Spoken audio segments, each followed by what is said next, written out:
नमस्कार प्यारे साथियों, स्वागत है आपका हमारे online YouTube channel maths with Ganesh के साथ में।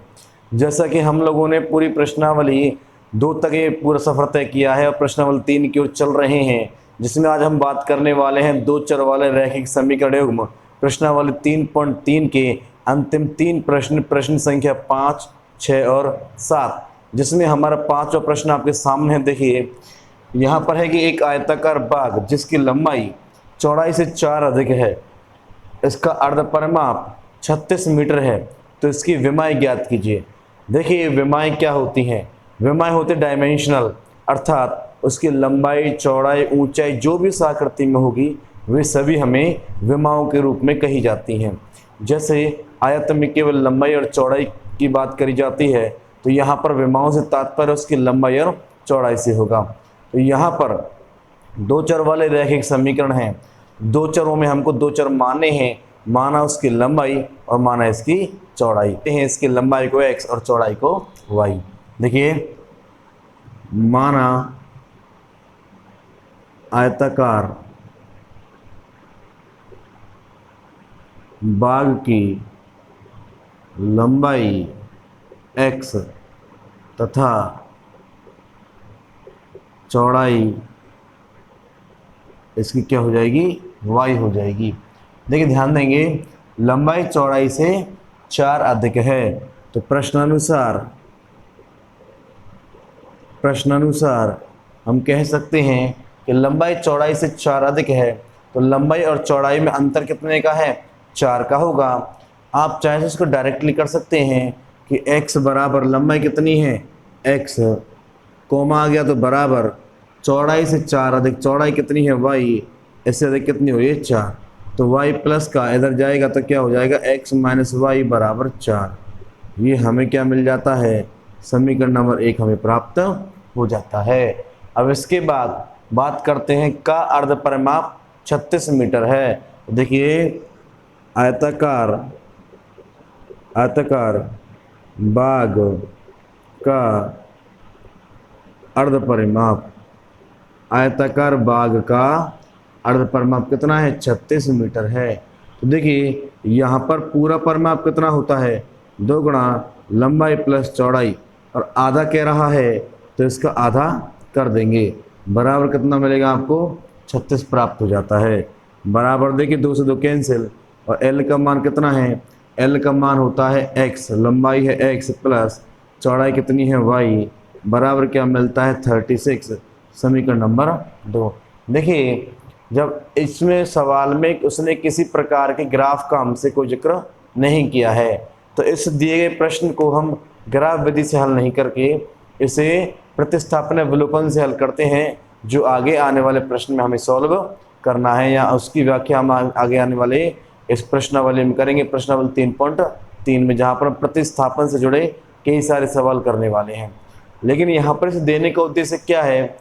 प्रश्न आगामी प्रश्नों को हमें समझाने के लिए, हमें इंटरेस्ट जगाने के लिए ये प्रश्न यहाँ पर दिया गया है। तो देखिए समीकरण 1 और 2 में बात करते हैं समीकरण 1 से। समीकरण 1 से तो देखिए x बराबर, देखिए मैं x का मान निकालता हूँ तो y यहाँ माइनस का है, पक्षांतरित होगा तो 4 प्लस का y हो जाएगा, क्योंकि यहाँ पर क्या है? माइनस का है। इसको समीकरण नंबर 3 नाम देते हैं। अब समीकरण 3 से x का मान 2 में रखेंगे। ध्यान देना, मैंने 1 का उपयोग कर लिया, अब बारी है 2 की। तो समीकरण 2 में x का मान रखने पर ज़रा ध्यान देंगे। देखिए यहाँ पर 2 में x का मान रखना है, तो x के स्थान पर क्या मान है x का? 4 प्लस y, तो x के स्थान पर क्या आएगा? 4 प्लस y, प्लस इस y के स्थान पर क्या आएगा? y बराबर 36। देखिए 4 प्लस का है, जब यहाँ पक्षांतर होगा तो 36 माइनस 4 अपने को प्राप्त होगा, और 1 y और 1 y कितने y हो गए? 2 y हमें प्राप्त हो जाते हैं। अब ज़रा देखिए, ध्यान देंगे, देखिए अब यहाँ पर 36 में से 4 गए तो अपने को मिलेगा 32, और देखिए 2 इधर गुणा में है, पक्षांतर होगा तो बटे में आता है, भाग में आता है, तो y का मान क्या मिल जाएगा अपने को, y का मान मिल जाएगा 2 1 कम 2 और 2 6 12 16 मीटर, क्योंकि अर्ध परिमाप जो है वो मीटर में दिया हुआ है तो इसकी विमाएँ भी मीटर में ही होंगी। तो देखिए यहाँ पर y का मान अर्थात चौड़ाई हमें मिल चुकी है। अब बात करते हैं लंबाई के लिए।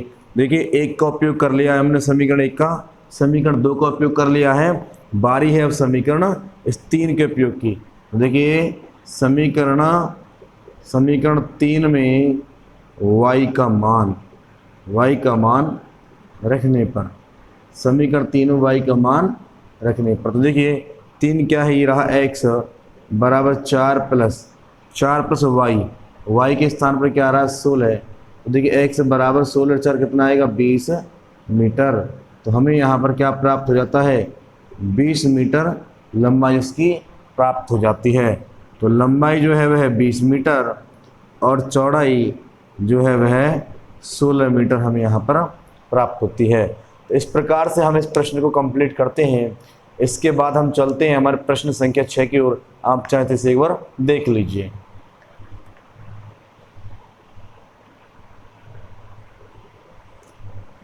चलिए प्यारे साथियों, अब चलते हैं हमारे प्रश्न संख्या 6 की ओर जो हमारे सामने है। देखिए एक रैखिक समीकरण 2x + 3y - 8 = 0 दी गई है।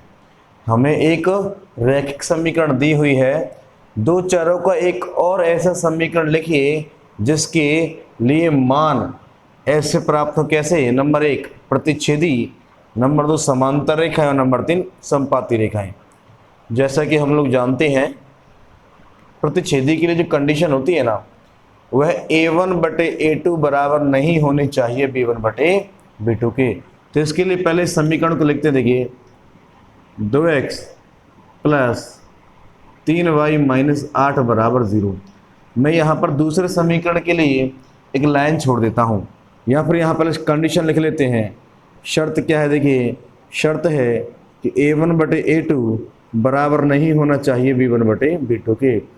इस शर्त के अकॉर्डिंग, देखिए इस शर्त के अकॉर्डिंग काफ़ी सारे समीकरण हो सकते हैं जिनके उत्तर कोई एक दे पाना असंभव है, फिर भी हम लोग इसका एक उत्तर अपनी ओर से देते हैं। इसी जैसे अन्य उत्तर भी आप अपने दिमाग कसरत के माध्यम से निकाल पाएंगे। देखिए मुझे यहाँ पर a1 का मान कितना है 2 है, और a2 का मान अगर मैंने जो ले लिया, जैसे मैंने इसका मान दुगना लिया 2 दूनी 4, तो यहाँ पर आप 3 का मान जब आपको मिलता है तो इसका दुगना नहीं लेंगे। इन दोनों का जो अनुपात है 1/2, तो इसका अनुपात 1/2 ना होकर के कुछ भी कर लीजिए, लेकिन 1/2 अनुपात मत कीजिए। जैसे मैंने यहाँ पर 2 का दुगना ले लिया 2 दूनी 4, तो आप 3 का 3 गुना ले लीजिए, या 3 का 3 ही ले लीजिए। मैं यहाँ पर 3 का 3 गुना 3 तिया 9। जब मैं यहाँ कैंसिल करने चला तो यहाँ मुझे अनुपात मिलता है 1/2 और यहाँ मुझे अनुपात मिलता है 1/3, जो कि कभी भी बराबर नहीं है। और यदि बराबर नहीं है तो हल कैसे होंगे, प्रतिच्छेदी होंगे। और प्रतिच्छेदी होंगे तो इसके लिए दूसरा समीकरण क्या मिला, हमने पहले माना था 4, तो 4 के लिए क्या होगा x, इसके बाद 9 प्लस का है तो प्लस का 9y। इसके बाद अब c का मान कुछ भी मान लीजिए या ना भी माने तो भी कोई बात नहीं, क्योंकि हमारी बात केवल a1 और b1 तक ही संभव है। यहाँ पर c के लिए कोई मान यहाँ पर आया ही नहीं है, तो यही समीकरण को समाप्त कर लेते हैं। तो इस प्रकार से हमें एक समीकरण प्राप्त होता है 2x + 3y - 8 के लिए, जिसकी तुलना करने पर, जिसका a1/a2 संगतता की जांच करने पर हमें प्रतिच्छेदी रेखाएं प्राप्त होती है। अगर यहाँ पर आपको थोड़ा कम समझ में आया है तो एक बार यहाँ और इसकी चर्चा कर लेते हैं। देखिए समीकरण वही है कि 2x + 3y - 8 = 0। यदि रेखाएं समांतर हैं तो इसके लिए जो शर्त है वो क्या होगी, जो शर्त है वह होगी कि a1/a2 बराबर होगा b1/b2 के, परंतु बराबर नहीं होगा c1/c2 के। ऐसे प्रश्नों की हम चर्चाएं पिछली वीडियो में कई बार कर चुके हैं।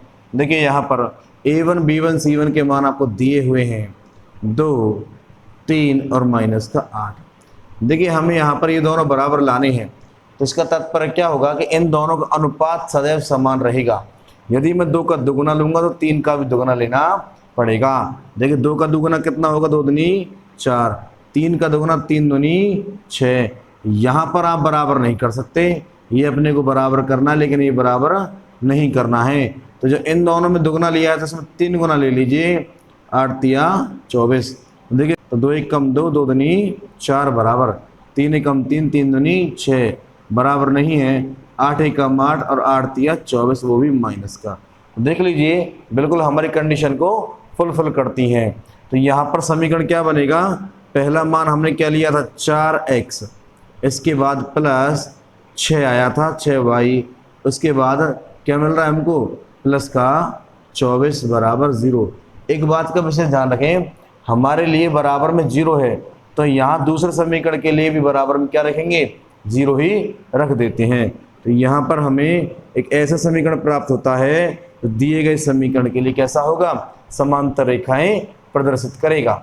चलिए चलते हैं संपाती रेखाओं की ओर। देखिए संपाती रेखाओं में क्या समीकरण है, 2x प्लस 3y माइनस 8 बराबर 0। अब शर्त क्या होगी, शर्त होगी कि a1 बटा a2 बराबर है b1 बटा b2 के और बराबर है c1 बटा c2 के। अर्थात तीनों में a2 b2 और c2 के जो अनुपात होंगे वह सदैव बराबर होंगे। तो यहाँ पर मैं मान ले लेता हूँ 2, 3 और माइनस का 8। 2 का दुगुना लूंगा तो 2 दूनी 4, 3 का दुगुना 3 दूनी 6, 8 का दुगुना 8 दूनी 16, लेकिन माइनस है तो ये भी माइनस का आएगा। तो देखिए यहाँ पर सॉल्व कीजिए, 2 एक कम 2, 2 दूनी 4, 3 एक कम 3, 3 दूनी 6 और माइनस से माइनस कैंसिल होता है तो 8 एक कम 8 और 8 दूनी 16 बिल्कुल बराबर आते हैं 1/2, 1/2 और 1/2। इस प्रकार से हमने क्या क्या माने उसके आधार पर हम हमारा दूसरा समीकरण तैयार करते हैं। देखिए 4 है x के स्थान पर तो 4x प्लस 6 है y की जगह तो 6y, और ये माइनस का है तो माइनस का 16 बराबर कितना आ जाता है, हमको 0 मिल जाता है। यह समीकरण कैसा होगा, यह समीकरण दिए हुए समीकरण के सदैव संपाती होगा। तो इस प्रकार से हमारा छठा प्रश्न यहाँ पर समाप्त होता है। इसके बाद हम चलेंगे इसके अंतिम प्रश्न की ओर। आप चाहें तो एक बार इसको देख लीजिए।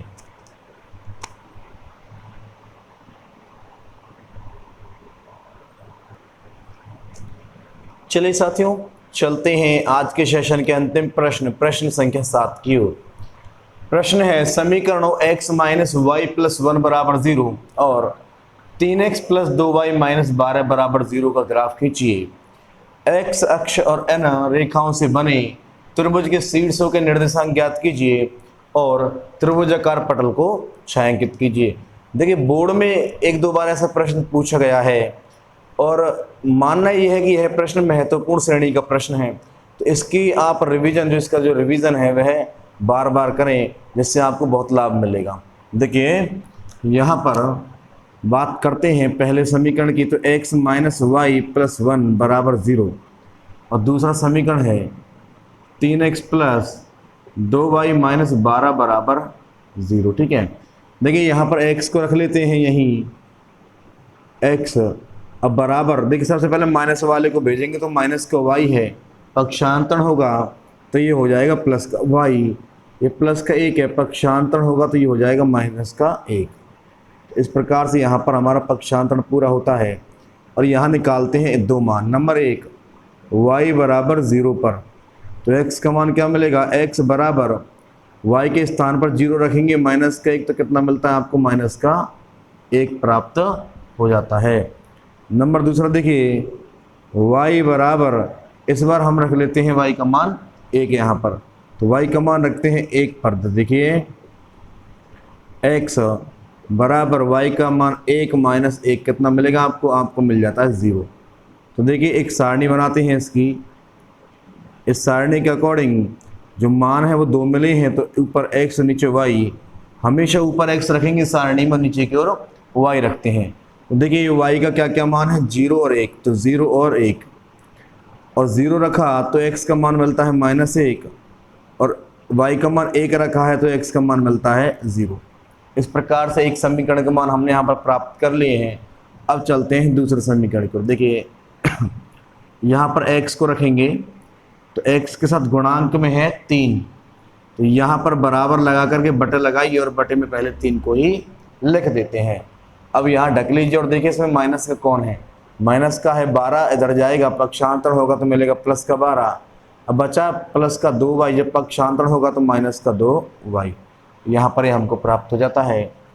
और इसको बॉक्स बंद करके अब देखिए, अब यहाँ पर लिखते हैं मान नंबर 1 y बराबर 0 पर। तो देखिए x बराबर, ध्यान देंगे यह y का मान 0 रखते हैं तो 12 का 12 माइनस 2 गुणा 0 करेंगे तो कितना मिलेगा 0, और 0 को 12 में से घटाएंगे तो कितना मिलेगा 12 यहाँ पर, और 12 में लगाइए 3 का भाग, 3 चौक 12, तो हमें x का मान कितना मिल गया यहाँ पर 4 प्राप्त हो जाता है। अब देखिए कोई ऐसा मान रखिए जिसमें 2 का गुणा हो जाए तो यहाँ पर आपको 3 का भाजित अंक ही प्राप्त हो जाए। देखिए अगर हम यहाँ पर y का मान 3 रखते हैं, 2 तिया 6, और 12 में से 6 घटेगा तो क्या मिलेगा हमको 6 ही मिलता है, और 6 3 से पूर्णतः भाजित है। तो नंबर दूसरा मान देखिए y बराबर 3 पर। तो देखिए x बराबर 12 माइनस y का मान 3 रखेंगे, 2 तिया 6, बटा कितना मिलता है 3।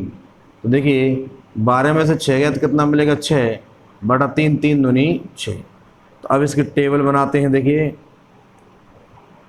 इस टेबल में 2 मान है तो 2 डंडे खींचते हैं। देखिए ऊपर x और नीचे y, यहाँ y के क्या क्या मान है 0 और 3, 0 और 3, और x के क्या क्या मान है 4 और x का मान है 2, 4 और 2।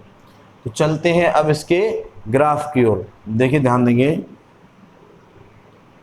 इस प्रकार इसका ज्यामितीय हम वक्र इसका बनाते हैं। देखिए यहाँ पर हमारा x एक्सिस, यहाँ x डैश एक्सिस, यहाँ y एक्सिस, और यहाँ हमारा y डैश एक्सिस। ये मूल बिंदु को क्या करते हैं 0 करते हैं। देखिए यहाँ पर x का जो उच्चतम मान है वह केवल 4 है, तो एक बड़ा खाना एक एकक ही हम यहाँ पर ले लेते हैं। देखिए 1 2 3 और 4, इस प्रकार से देखिए यहाँ पर -1 -2 -3 -3। अब देखिए 1 2 3 4 -1 -2 -3 और -4। देखिए अंतरों में स्वाभाविक है थोड़ी बहुत गलतियां हो सकती हैं, लेकिन आपको ग्राफ जो है लगभग सटीक ही मिलेगा। देखिए यहाँ पर x का मान -1 है, y का मान 0 है। x पर -1 तो चलना है लेकिन y पर 0 अर्थात चलना ही नहीं है।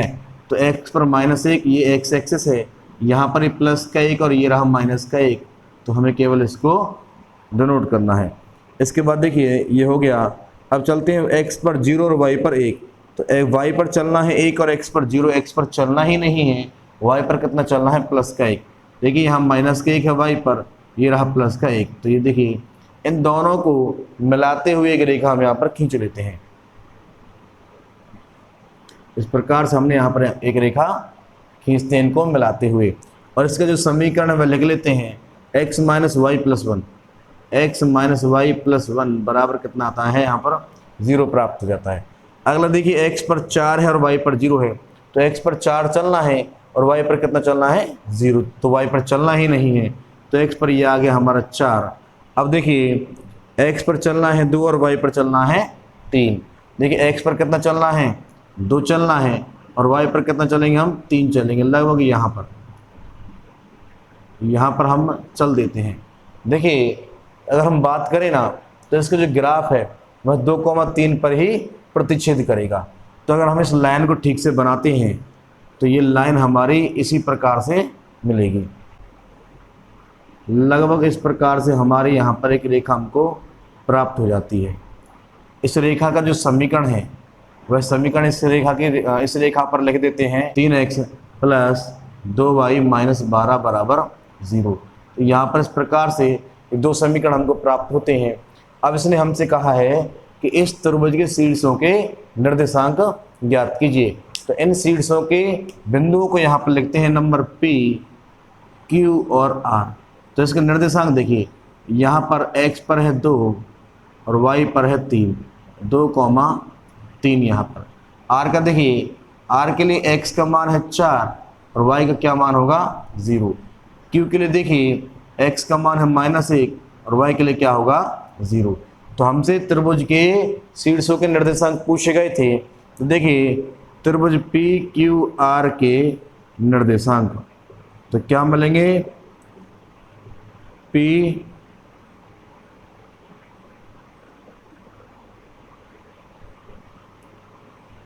त्रिभुज पी क्यू आर के निर्देशांक, देखिए पी क्यू और आर कितने निर्देशांक मिलता है। देखिए पी का क्या मान मिलता है 2,3, क्यू के लिए क्या मिलेगा -1,0, आर के लिए क्या मिलेगा 4,0। और यहाँ पर उसने कहा है कि इस त्रिभुज पटल को छायांकित कर दीजिए। तो देखिए हम यहाँ पर बिल्कुल इसको छायांकित करने के लिए हमें अपनी जो पेंसिल होगी उससे इस प्रकार से ये लाइन बना देते हैं और यह हिस्सा जो है वह छायांकित हो जाएगा। तो चलिए साथियों आज के लिए इतना ही, मिलते हैं कल नए सेशन पर प्रश्नावली 3.3 जिसमें हम प्रतिस्थापन विधि को विस्तार से जानेंगे। हमारे साथ बने रहने के लिए बहुत बहुत धन्यवाद। इस वीडियो को ज़्यादा से ज़्यादा सब्सक्राइब करें और हमें मोटिवेट करें। अगर आपको कोई समस्या है तो कमेंट सेक्शन में समस्या को लिखें, जिससे हम नेक्स्ट वीडियो में आपकी उस समस्या का निदान जरूर करके लाएंगे। तो थैंक यू, कीप सपोर्टेड।